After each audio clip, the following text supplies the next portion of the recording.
Creatinine নিয়ে আজ অনেক প্রশ্ন। ইউরিয়া ক্রিয়াটিনিন বেড়ে গেলে কি কিডনির অসুখ? হয়তো নয়। তার কারণ হচ্ছে ক্রিয়াটিনিন আরও অন্য অনেক কারণে বেড়ে যেতে পারে।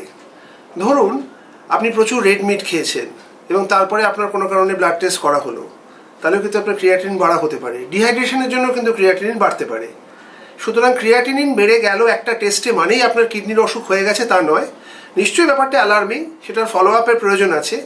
কিন্তু কিডনির পরীক্ষা ক্রিয়াটিনিন ইউরিয়া এ দুটোই হচ্ছে খুব important marker, crude markers, achievable markers and cheap markers.